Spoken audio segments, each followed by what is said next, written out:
So, if you happen to be wondering why I, let's say waited's a good word, waited these past however many years to get back to work on this thing. Basically, Mr. Perfectionist here ran into a roadblock he couldn't think of a satisfactory way around. So in the game, I'll throw up a picture here. The symbols around the outside edge, I think, are pretty obviously supposed to be carved into the wood. And naturally, I wanted to do the same thing to keep that same look. Therein lies the problem. I have a few ideas how I would do that. Dremel, router, actually just figuring out how to do it with a chisel and doing it that way. But the threat of messing up this outside ring with like one little twitch that goes wrong and then I have a line or a chip or something in it scared me away from it. I was too worried about screwing the thing up by doing it the right way. So I just didn't do it at all, and that compounded for years and years and years. And now finally I'm just gonna have to swallow my pride and paint the stupid symbols on there. I don't want to. It kinda kills me inside to do it. But in the end, I don't think it'll be that big a deal. Like, the only one who's gonna care is me, probably. And I need to push past that and just get the damn thing done. So, first order of business is to get the symbols at least in place. Get them down, and that will probably take a little while, because there's a whole bunch of these little bastards. Here we go.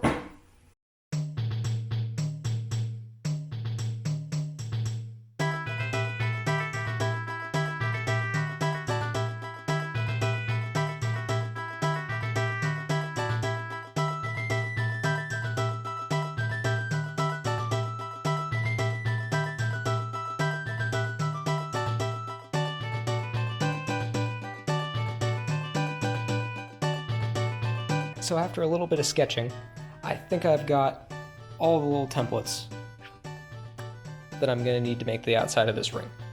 Right now, the plan is to use this guy to go around the edges of these templates here and give myself a little indentation, like an outline of where they need to be. And then I'll go through and actually paint in whatever color they're supposed to be. If they're supposed to be light like our wood grain here, or red or blue or whatever, they'll get that after I've got the whole thing outlined.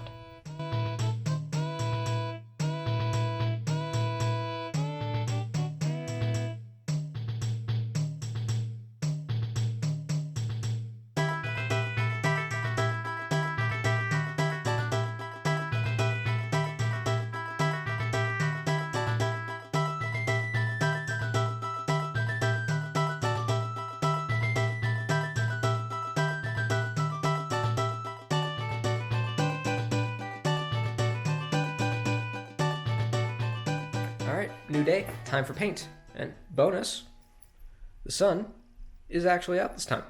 Last time I talked to you, it was about 3 in the morning. So, in theory, the paint job should be pretty easy. There's only really 3 colors that need to go on here. There's a red, there's a blue, and there's something that's supposed to approximate wood grain, but we'll see.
after however many time lapses that was, here's our current state of affairs.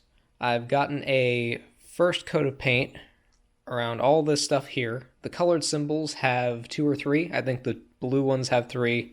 Red one up top only has 2. All of the off-white ones over here have a single coat. And in a general sense, this outside ring looks terrible. Absolutely awful. Super sketchy, super rough, real patchy. Not great. But that was to be expected. Honestly, in my experience, most projects have a phase where they just look terrible. And you've got to push through that, and hopefully, coming out the other side, they'll look good. Maybe it won't. Maybe this will look awful forever, but it will be done. And on the subject of getting this thing done, I think the plan now is to go over all of the lighter symbols here with at least 1 more coat, maybe 2. We'll see.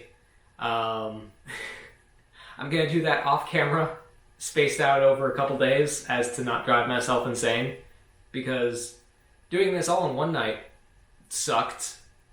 So, second coat needs to go on, maybe a third one. Ugh. And then after that, I think I'm going to outline them the same way I've outlined the stuff on the face with a black paint pen. I'm not sure when we will cut back to the video part of this, like where I will be, but at the very least, the painting of the symbols out here will be done. I might jump back for another time lapse of doing the outlining of all the stuff. So I will see you whenever we decide to jump back. Alright. Status report. So, I went around the outside edge, did another coat on all these symbols. Took forever, it was super tedious, I hated it, and when I was done, to my eternal shock and horror, I realized I needed another coat. So, next night, I took another hour and a half of my life and did a third coat, and now I'm finally happy with how consistent, saturated, opaque, whatever you want to call it, this color is. I think they all read pretty well. The only one that's kind of iffy is my very top red symbol up here. If you get it in the right kind of light, it's kind of hard to see. But at this point, I don't think putting more coats over top of that are really going to help with the problem. So, here's where we stand. And from across a room, you know, just hanging on a wall, it looks fine. But the closer you get to it, the more you can see that the edges of the symbols themselves aren't very well defined. They're kind of feathery from where the brush would kind of drift out from where I wanted to go. And it's just one of those things that bugs me. So I think what I'm going to do is go around with a paint pen and really kind of outline those edges and hopefully catch most of the stuff that's bleeding outside of the symbol itself.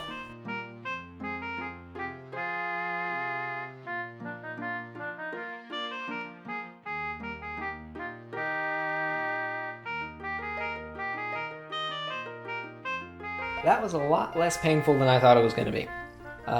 Didn't take too long. I managed to outline everything around that rim. And now, here is what we're looking at.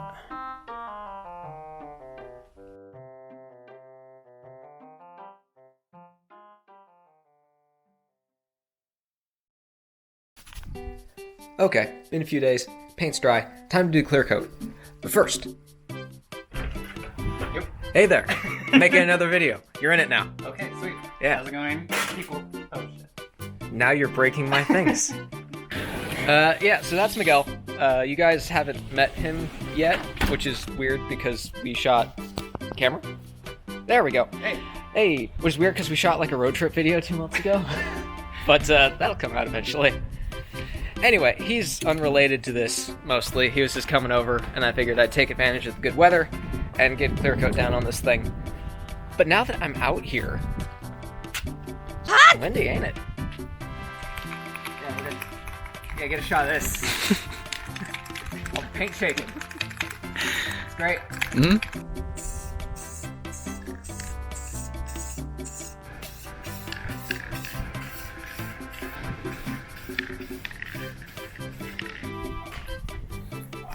And now we wait. Don't know for how long, but knowing me, too long. And now that our clock face is pretty much done, all that's left is to turn it into an actual functioning clock. And to facilitate that, we have these two, our sacrificial clocks, if you will. This guy, as you might be able to tell by all the dust, has been waiting a few years for his time in the sun. I picked him up years ago. It's just been sitting in my room. And the original idea was to take this little gearbox back here and these hands and just to take the mechanics and the hands and just transplant them onto this guy over here. This guy I picked up fairly recently, maybe a week and a half ago. And he's here because the clock face, quote unquote, that the mechanics reaching through to the hands have to go through is way thicker. And when you look at the back plate over here that these mechanics are going to have to go through, this is a lot closer to that. So I saw it and I was thinking about this, and I thought, well, if for some reason this will reach through all of that easier and means I won't have to remove as much, if any, material from this backplate, that's what I want to do. So the first thing that needs to happen is this guy is going to get taken apart, because I still want to use the clock hands, and then this guy's going to get taken apart, and we're just going to look real close and see... Oh, God damn it. What is even moving? I don't understand. And just see if I can't wrap my head around what exactly needs to connect where for all of this to work.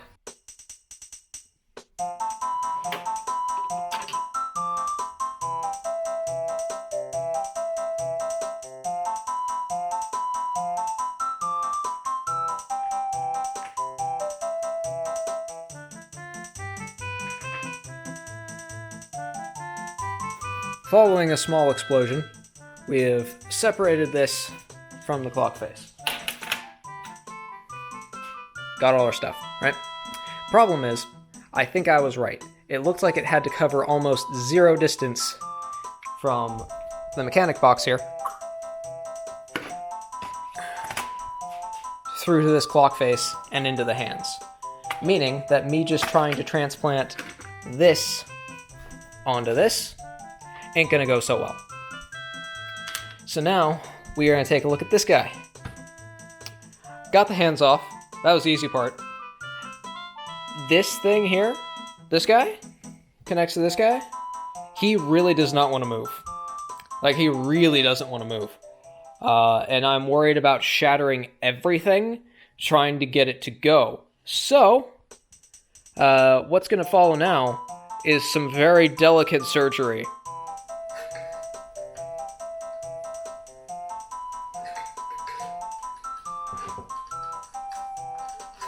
I think I hear something, but I don't know if it's good or not.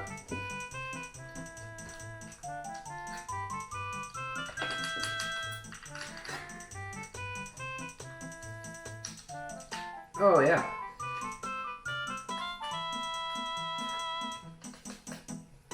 There we go.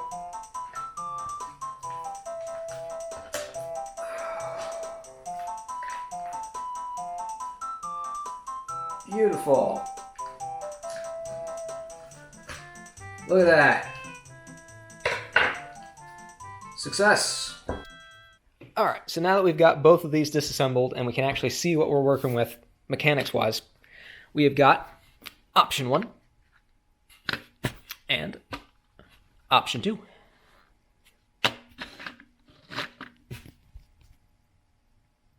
I'm not saying anything. I'm not making any jokes. You're making jokes. This is all on you, and shame on you. But we're going with option 2.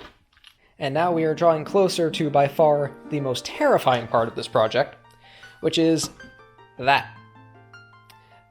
This little hole for our mechanics to travel through that needs to be replicated over here. Right here. On this clock face that has been under construction for years of my life.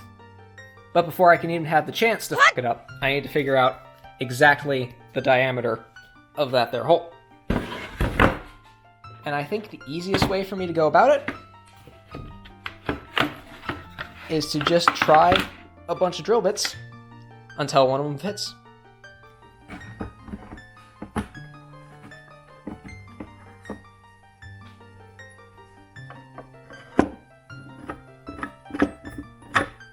Well, that was quick now, wasn't it? And the almost immediate verdict is 5/16.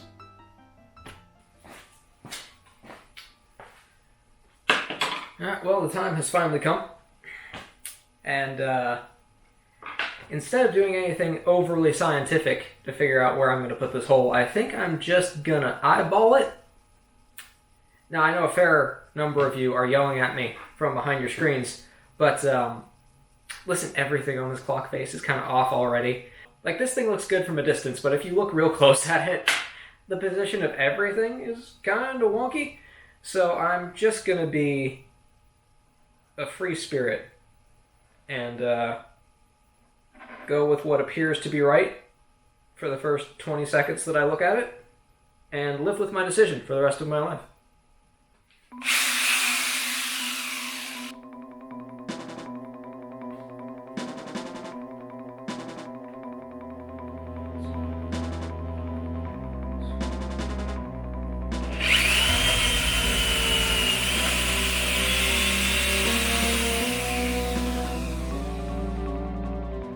That was a little odd. It's a lot cleaner than it could have been. Pretty happy with that. The horror is over. I don't need to be afraid anymore. Hooray! Despite the monumental, gigantic, unprecedented leap of this thing being an actual functioning clock now, we're still not quite done. First order of business out of the two that remain are the hands.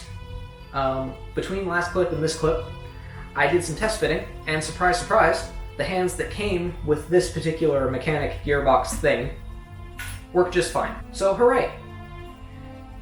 Problem is, I wasn't planning on using these hands. I was going to use the hands from the other clock. And when I tried to test fit those, they didn't quite work. They just wouldn't stick on there, which makes sense. They weren't from this stem to begin with, right? They weren't from this set. So the idea that they would just work immediately was a little far-fetched. So I'm left with the choice of sticking with these guys as my hands, which work. And I mean, the stark black does make them pretty readable against all this, but they're not quite the design that I want. So I can either stick with these, I can try to retrofit the other ones that I want somehow. I don't know how I do that quite yet. Or I can try to find another set of clock hands that would somehow fit this thing, and I don't even know what parameters to start searching for. Well, regardless of what those solutions actually turn out to be, they're not going to happen tonight. So, the next time you see me, I will have made some kind of meaningful progress on this thing. Or maybe a gigantic lack of progress. Who knows? Certainly not me. But we're going to find out together real soon. So the route I chose was to just get an entirely new set of hands. They took about a week to get here, but I've been working on this project for almost a decade now, so what's another few days? I used measurements that I thought were correct, turned out to be almost correct, meaning that this guy is now going to need a little bit of help to get through here to the point where there are threads showing. Not much help though, so I'm not too worried about it. I think what I'm going to do is just trace out a box here where this is going to go, and then Dremel my way down a little bit here, just to get a bit of a recess and help him push his way through. Can't wait to be covered in sawdust. That's my favorite part of every project.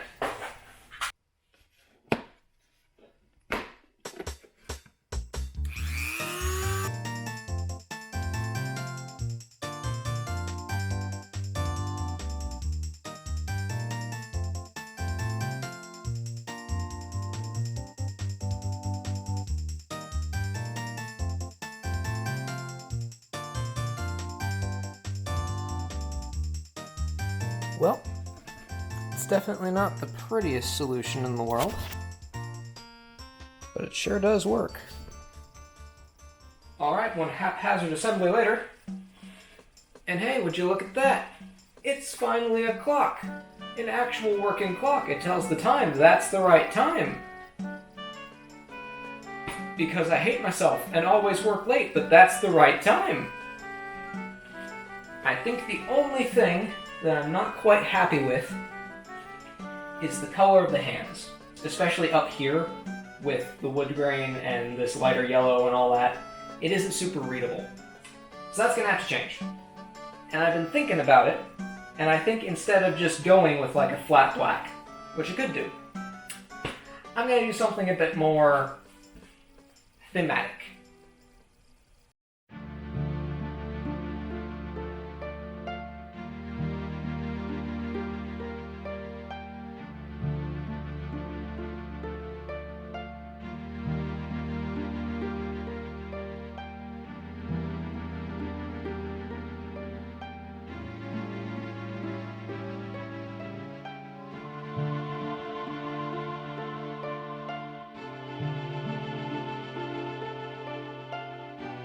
Now, some of you are saying, Sean, that purple is way less readable than the brass.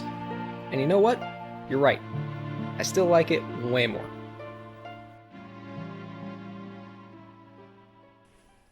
And that's it. On midnight of the final day, there's only one thing left to do.